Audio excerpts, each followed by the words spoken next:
I've heard from two very reliable sources that Joe is second to none in what he does. He likes interaction. He's very outgoing. So for the next hour, fasten your seatbelts and enjoy the whole trip. Yeah, that's exactly right. I want to thank you all for coming. I promise a very insightful afternoon.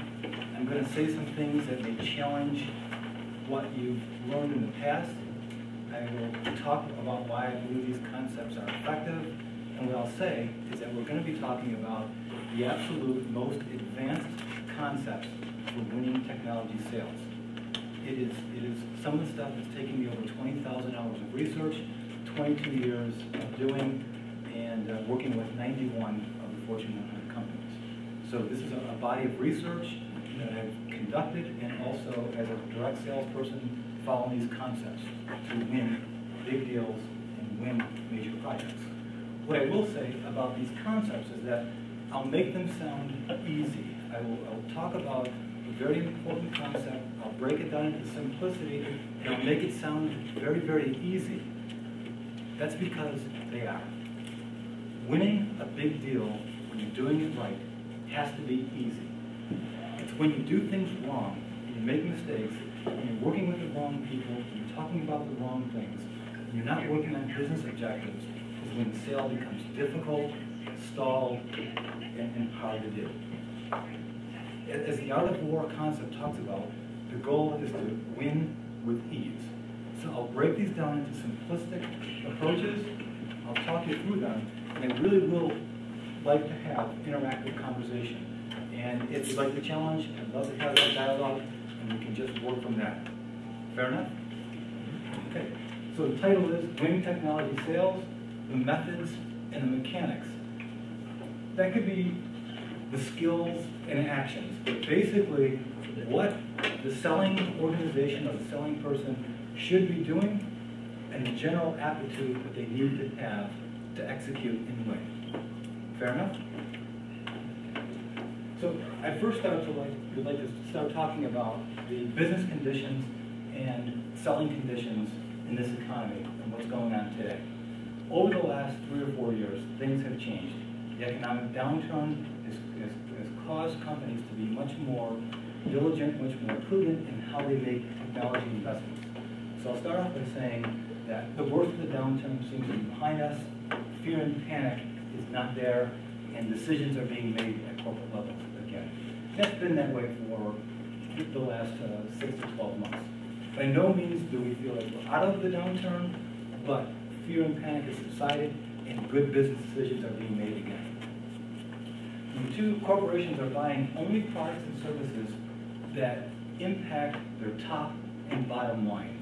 And with that, I want you to take a mental note or take a written note saying that if I'm not tying my product or service to a business objective, and we'll go through that later on, then I've really hampered my ability to win the deal. We have to affect a business outcome for the customer that we're selling it to. Buying decisions require more signatures from higher levels than ever before. A few years ago, a VP could make a signature and buy a $500,000 deal or a $1 million deal. A deal can be won at the engineering level. Decisions can be made at many of the lower levels. In today's environment, those decisions are pushed up much higher. So that requires us to get deeper penetration and work with higher level decision makers. Return on investment analysis, whether it's formal or informal, plays a major role in any buying decision. When we're selling something to a customer and we're asking them to spend money for our product or services, we have to have a return on investment analysis. And I'm not talking about the accounting approach to this thing. I'm simply saying if we're asking them to buy our product or our service, we have to describe back to them what that return is in quantifiable business terms that mean something to them. Decisions must be aligned to a business objective. If you look here, there are 5, and there are only 5. And these are the magic 5 business objectives that you should look to align your technology to in a selling cycle. Either we're able to help our customers improve revenue or improve sales, reduce cost, increase profitability, improve cycle times, improve product or service quality, or meet some level of compliance. And in most cases, it's some combination of those that we have to tie our business case or our ROI case to. Very, very important. It's a step that almost is always left out. Or it's known by the selling party, but not communicated strongly enough to all members of the decision-making team in the buying party. Does that make sense?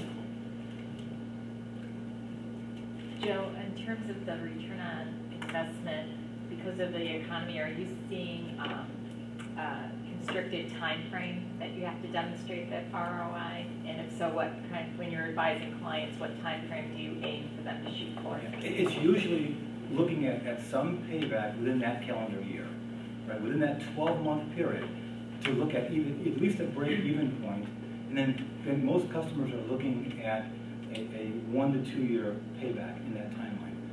Where years ago, a few years ago, that could be a 3, 5, and 10-year plan, right? Organizations are driven by Wall Street now. They're driven by quarter-over-quarter productivity that we're selling to, and organizations want to be able to justify this return as fast as humanly possible. Gene, that's a great question. Steve, maybe you can talk a little bit about some of the work that we've done as far as return on investment. Not while you're chewing. Should I come back? I didn't know I was going to be the presenter here. No, we've actually been working with Joe since January of this year, and we've come up with specific measurable means that we present to customers now. We're clearly seeing under a year is where they have to be. They don't even look at it if it's over a year payback, and we've basically come up with models that we're putting together on specific costs that we can save. But it's under a year for sure, and you have to have it tied to a specific. We'll say that this is an irreversible global trend that's been gradually taking place over 10 years, but was significantly accelerated in the downturn of the economy. I believe that this is going to be the way going forward. No longer is it all about the relationship. No longer is it taking the customer to the ball game. No longer is it buying lunches and bribery and entertainment and all of those things. Those factors just don't win business any longer. When we're selling a technology product to a customer, we have to be able to demonstrate a business outcome they will receive from buying from us. And believe me, the relationship begins there. When you're able to start that, and you're able to start your selling cycle there, then a lot of fun happens with you and your customer. You might do social things, you might have some fun, but the reality is it has to be a business-minded approach. That's the major change in the environment that I've seen over the last 10 years in the cost justification of the project. Questions before I move to the next slide? This is an important one. Winning is everything. The age-old statement of it's how you play the game, winning isn't everything, it's how you play the game, not true in sales, right? If we don't win, well, I generally say that selling is harder than being an Olympic athlete because there's no silver and bronze medal. Either you win or you don't. And there's only one winner and there's a lot of losers. So if we're playing this game, we absolutely have to win the game. We have to know how to win, and we have to be sure that what we're doing every minute of every day takes us closer to a win and moves things forward. Then I'll say something extremely important. In today's competitive environment, rarely is it product or service superiority that wins the deal. There's so much parity out there. There's so much products that are very similar to each other that when it comes down to the top 3 or 4 competitors, it always comes down to the skills and actions of the person driving the pursuit. Skills and actions. I will say more and more the manner in which salespeople approach their tasks is every bit as important as the products they sell. And I want to pound that home a little bit because many times, many of us in this room are engineers by trade, are product developers, and really are infatuated with our product, and we feel that once we've built this great product, the world will beat the doors down and buy it from us. And it's just not true. It would be great if that could be true. But that great product has to be sold. And that great product, there's 3 or 4, 5, 10, 20 in the marketplace that are similar, or at least has a similar effect on a business objective that has to be sold. So I've heard from salespeople when they say, you know, we've got the better product, that's a fact, or we don't have the better product, and that's a fact. And I will say that there's only 3 facts in the world. We all have to die someday, the world is round, and we will be paying taxes forever. Everything else is negotiated, sold, and worked through things.